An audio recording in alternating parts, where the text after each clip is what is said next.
Hey everybody, it's Ranchin here, bringing all another StarCraft commentary. Lost Saga MSL continues here, and this is going to be the second set in the last match of the quarterfinals. ForGG against Stork. And the intro is still fugly. So, Stork is 1-0 ahead here after a good performance in the first match. Just did what he needed to do, and ForGG didn't do what he didn't do. So Stork was just overall very good harassment. Surprising ForGG, as well as myself actually, with the way he played, and just overall pretty good performance by him. We're going to see how it is that he manages in the second game, whether he manages to just take an absolute advantage and go 2-0 over ForGG. ForGG is going to have to pull out all the stops to make sure that he doesn't lose, and it's going to be hard for him because next map coming up, we're going to see whether it helps him out or not. It is a little bit Terran favored. It's going to be New Harmony. 4, 3, 2, 1, go. But overall, it's still a somewhat even map, even though Terrans have a few more wins on it. So positions at 11 o'clock in purple, we're going to have Stork as the protoss, of course. And at the 7 o'clock, we're going to have as the Terran ForGG in red. Don't know what colors.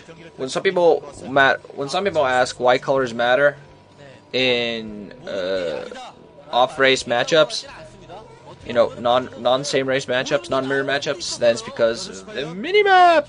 I myself wondered this at one point, then I figured out, wait a minute, am I retarded? I'm not. I'm not that silly. I'm a bit silly, but I'm not that silly.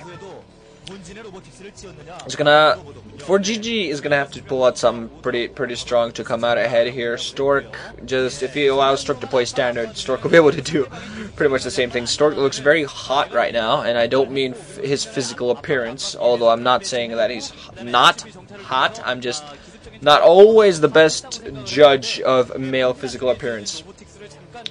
I mean, some people are very easy to judge, like Bisu. You look at that guy, and hell, even I'll say, yep, Bisu's one pretty boy. But, you know, some guys I just can't judge that well. But I guess when you think about it, Stork is reasonably attractive. Especially when he stands next to Bisu. Oh, that was one weird vid. Stork and Bisu hugging each other and having their picture taken. Right, going off a little bit off topic. Right, back to the Lost Saga MSL here. Stork going for Gateway first, probably going to go just some standard build. ForGG now getting his barracks. Both players playing standard. So far, going to see where the builds deviate, where some players are going to try to do different things. We're going to see whether ForGG tries to go factory into expansion again, and whether Stork goes for a gate, core, gate into tech, or gate, core, gate into expansion. Now getting his gas as well, so he's going to be able to build some Dragoons as soon as that cybernetic score is going to be ready for him. It's going to be very important, all in all, that he tries his best to do this shizzle, mining plenty of gas, so his factory is going to be ready soon. Going to be getting up. Also, not sending out a scout ForGG. Fortunately for him, sending out a scout in the wrong direction, and that's not going to help him out at all. Stork adding a second pylon, and his cybernetic core is almost ready. Barracks is now producing some marines, and factory coming down for ForGG. And alongside, he's only has one SCV on gas, so I assume he's gonna expand again, also adding supply depots, but I think he's gonna expand again to go for the one factory expansion build, just try to hold that off with tanks and marines like he did last time. He did a pretty good job, but when he let Stork do crap load of economic harassment. Stork, you know, has sent out a scout very late. ForGG hasn't scouted at all. I think I earlier said that ForGG sent out a scout, but that was wrong, and I apologize. Cybernetic core now spinning for Stork. Stork just going the entire circle, not scouting at all, man. Wow, gotta be painful for him. But into his account, ForGG just now has sent out a scout, and it's also in the correct direction. That's interesting. Very late scout for him, though. He should have sent it out first. If he would have had, he might have been able to actually get a scout. But ooh, he's actually thinking of hiding some tech, apparently. Might be thinking of going for some cheese, or just instead, okay, just trying to spot hidden cheese of Stork. Now putting down a command center.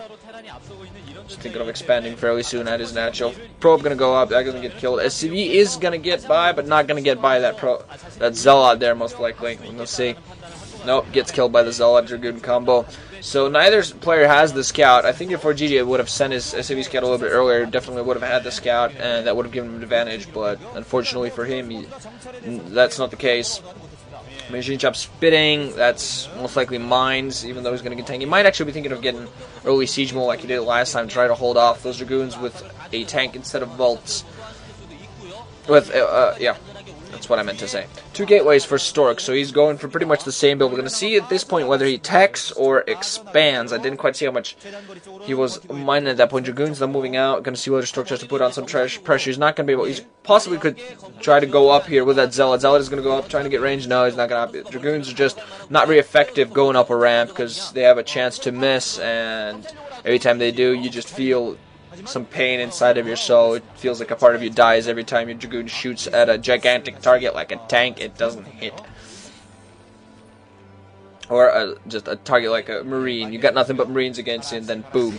Mines now out for ForGG. He's going to plant some mines to prevent those Dragoons from moving in on him. No observe is imminent yet for Stork, so he's going to be very careful. And that kind of micro his Dragoons. Now he's doing that exactly. Mine coming up, boo, instantly gets killed. And now, some Marines and a tank moving out. Those Marines are going to try to move in close. Instantly going to pull back as soon as they see that Zealot mine going off. Oh, mine, one extra track. Ooh, kills 2 Marines without 2 mines. Dragoons are actually going to move out. And Vultures try to plant even more mines. The Vulture is going to get taken out. Now, nothing but a tank and 1 single mine to defend this location here. Stork kills instantly that mine. Now going to move in on the command center. Command center is completely vulnerable. ForGG, meanwhile, planting some mines on the ramp, but that one command center is going to have to be floated away. Meanwhile, ForGG, on the opposite side, has put down a Vulture inside of Stork's base, not microing it too well, but also has trying to kill some Stork. Stork, of course, pulled a lot of probes off the line to try to micro against the Vulture, but Stork also now has Dragoons at that location. This command center is going to be floated away. I'm not quite sure whether ForGG is going to manage to repair it. Stork might actually take this command center down. If he loses this command center, it's going to be horrible. Vultures and tanks are moving in close, though, to distract the Dragoons, so planting some mines that which is going to get taken down. So ForGG barely manages to prevent that one Dragoon running and taking all the mines, taking some of ForGG's little units alongside damages tanks. Oh man, but Stork almost could have been able to push in completely, but he unfortunately lost 2 Dragoons to mines. Not going to push in with even more Dragoons. ForGG's going to pull some SCVs off the line to engage the Dragoon, also going to repair the command center from the ground. You can try to surround as much as you can, but more Dragoons also moving in. Another Vulture there. Going to see whether he plants some mines. Stork laying on the pressure again, trying to fight up this ramp. Mines being planted everywhere. Stork has to be very careful with how he plays here. 1 Marine also out. It's instantly going to get killed. Of course, this is the problem there. 1 mine goes off. Oh, almost kills off one of those Dragoons, though. And this is, of course, the problem is using Dragoons fighting off the ramp. It's very difficult for you to try to pressure up a ramp. If it wasn't up a ramp, that would be fairly easy on maps such as Medusa. And meanwhile, a Stargate and a Fleet Beacon. A single Stargate and a Fleet Beacon. So Stork is going to go for 2 base carriers.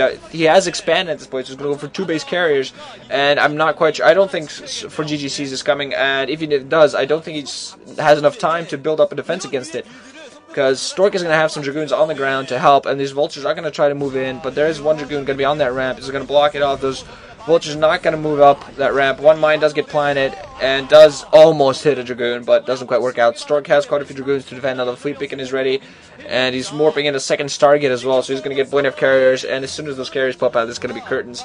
No scanning for ForGG yet, and he's just completely in trouble again. Stork just playing what he needs. He's not always going standard. Just this time, going to go for 2 base carriers.